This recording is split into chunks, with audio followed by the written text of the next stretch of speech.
What is going on, guys? PoorManGames here, and today we'll make a quick guide for new players on New World here. But before we start the video, join Discord down below, you guys. I have a link down there. Join it up. We can discuss the New World, all the tips and advice we can give to each other. Join the community. I really appreciate you guys for checking out the video. Make sure you like, subscribe to the channel if you've done so already. I'm making more content for New World out there. Going to do it every single week. Please check it out. Also, check out my other social media platforms. It's all in the link. You guys know the drill. You know, I gotta promote. We gotta promote, you know? Show the love. Alrighty, guys. Let's start it up. So, after you create your abomination and you name your character, you gotta pick what server you're gonna play on. So, here's the thing. You can pick a low population server, but as a result, there's gonna be no players on the server, which is not a good thing, because you wanna have players around you defeating the monsters and the bosses with you. Alright? So I suggest you try to go to a server that's somewhat populated. Okay, no worries. The queue times are not as bad as it was on launch day, but it's still there. All right. So regardless, just be advised about that. So anyways, let's start this. All right. So you get into the actual lobby itself. You're done crying from being in the queue for like 10 hours. First things first, you gotta go do the first little tutorial here. It's mandatory. It's not up until the point where you finish eating your rations that you can actually decide to finish the tutorial, or you go ahead and you can press escape and get out of there and skip it entirely. It's up to you. There are 4 spawning locations you can start the game off at, but what we're going to do is we're going to start in Windsward. In order to do that, depending where you spawn in, if you spawn in a different location, no, don't worry about that. You'll be okay. All you have to do is do the first part of the quest, the first step. And you'll know because when you spawn in, you'll see a beacon of light that blasts into the sky. You follow that orange beacon, because usually that means it's a main quest. So you go to that beacon, and you go talk to the NPC that's around there. So when you talk to them, in this case, since we didn't spawn in Windsward, we're just going to do the first step. We go talk to them, complete the quest, the first part. Now, we leave. So instead of talking to Nora, you're going to go ahead and go to the campfire right next to her on the right side. When you go here, you can craft things from here. So, from crafting, you see here, you can craft a pickaxe, which is used for mining rocks and different minerals, higher tier like iron, steel, etc., etc. Sickle is used for harvesting, so you pick up plants along the way.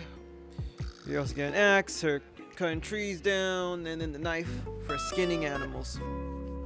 Alright, so for each one of these, we want to pick up 1 flint and 1 green wood. So in total, we need 4 of each.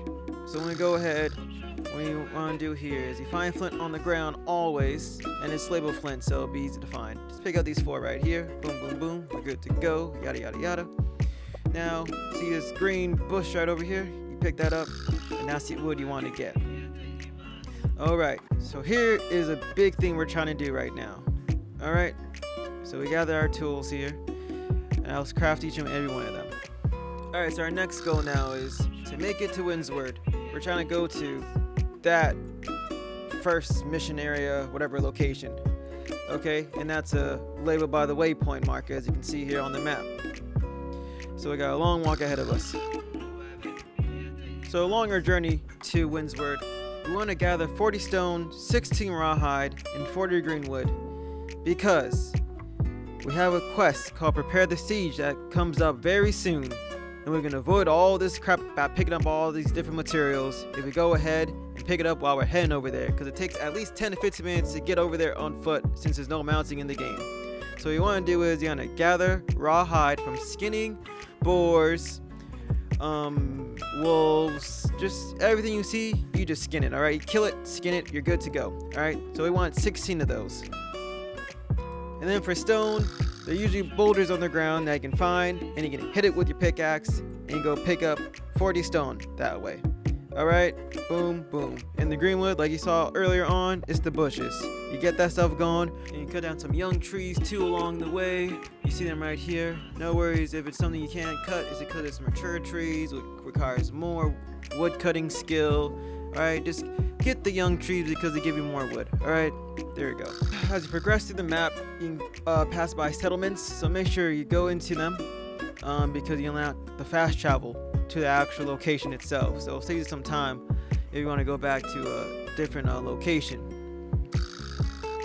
And And make sure you use the plus sign on the keyboard, equal sign, whatever it is, so that you can actually have auto run on. And that'll save you a lot more time too. You don't have to hold down any buttons, it just does it for you. And right here is honey. So honey can be found in different settlements around the map and also in the wilderness. So it's great because honey is a very abundant resource you can have and recovers HP, and you can also use it in crafting food. Same thing with milk. Down south, I know we can milk a cow over here named Sherry. I'm not sure it's in the other locations. Maybe someone can comment down below to verify that. But milk is also another great resource to have to be able to craft food. So don't pass up when you see honey in the settlements or in the wild. Same thing with the cow. Go milk the cow once in a while. Alright, so we're almost there now. In the sky, you can see here is another blue icon. This means there's a teleporter nearby. There's certain landmarks on the map that lets you teleport to that specific area. So when you see a blue beam of light in the air, then you know that's the teleport area, so do that. Oh my god, what's this dog doing? Oh, gosh. Oh, well look at this. Oh, this is great. So, this is iron, man. Iron is also another material you find in the world out and about. And you might as well just pick it up since we're traveling to the first location over here. So, if you see some iron, go pick it up. We'll cover this more in another video coming out soon, so stay tuned to that. And when you mine iron, it's really used to get the mining skill up. So you'll be able to use the smelter later on, you increase your smelter ability because of the ore you pick up, vice versa. It goes hand in hand with each other. So basically do this while we're heading over there, save you some time. So after you do that terrible walk all the way over here, you make it and you meet this guy, Tahir Faid. And this is a guy that'll start our quest line into New World and all the other things. So, good news is we're ahead of schedule. Bad news is they're going to show you how to use some of the tools already that we already know how to use. So what we're going to do is just continue doing these quest lines here. It's a lot of repeating what we've pretty much been doing heading over here, but that's alright. And then you get to a certain point where you can go ahead and make it actually to the town itself. But before that, there's actually an important thing. There's territorial zones in the game. So each different factions, they own a territory if they conquer it first. And within the territory itself, you can get upgrades for a certain area you're in. They're different, so it's separated into different countries, I guess. The thing you want to focus on is your territorial standings. So the thing is you have these certain perks you can get, right? So I say you follow a standing gain, you bring your standing gain up to 26%, okay? And your storage is the other thing you gotta focus on. So standing gain and storage. When you bring your standing gain to 26%, after that it's a fall off. You get diminished in return for that. So that's why after that, then you can focus on other things. And with storage, you can't get wrong with storage. The more space, the better, you know what I'm saying? Bada boom, bada bing. So after you do a couple more quests, you meet this guy right here. And he's the one that gives you the prepare the siege mission, which requires all those different materials that you gathered along the way. And you save so much time.